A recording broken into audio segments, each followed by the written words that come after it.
ఈ చెక్క చూడటానికి మొక్క ఏదో క్రోటన్స్ లాగానో లేదంటే పూల మొక్క లాగానో ఉంది కదండి. ఇదేమనుకుంటున్నారు? ముల్లంగి.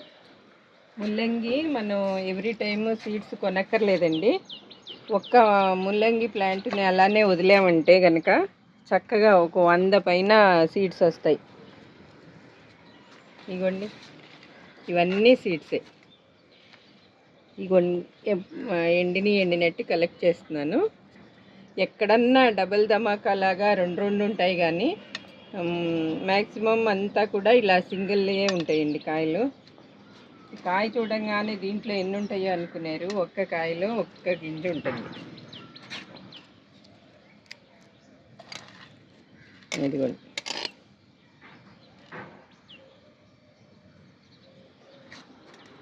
ముల్లంగి చక్కగా గార్డెన్లో పెంచుకోవచ్చండి. ముల్లంగి నుంచి చాలా ప్రయోజనాలు ఉన్నాయి. మనం వీక్లీ ట్వైస్ మాత్రం ముల్లంగి తింటే మన హెల్త్కి చాలా అంటే చాలా మంచిదండి. నేను మాత్రం ఫ్రీక్వెంట్గా ప్రతి టబ్లోనూ ఒక సైడు ఒక ముల్లంగి కంపల్సరీ ఉంటుందండి.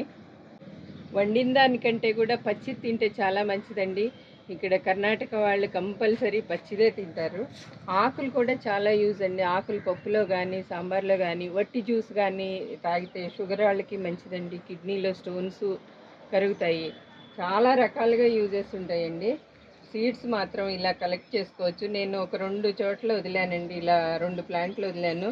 అబ్బో ఎన్ని సీడ్సో! మళ్ళీ ప్రతి ఒక్క టబ్లోనే వేసుకోవచ్చండి. సైడ్ దీనికి ఎక్కువ ప్లేస్ అక్కర్లేదు. ఎక్కువగా వేర్లు కూడా స్ప్రెడ్ అవుతాయి అనుకోవటానికి లేదు. చక్కగా స్ట్రైట్గా ఊరుతుంది.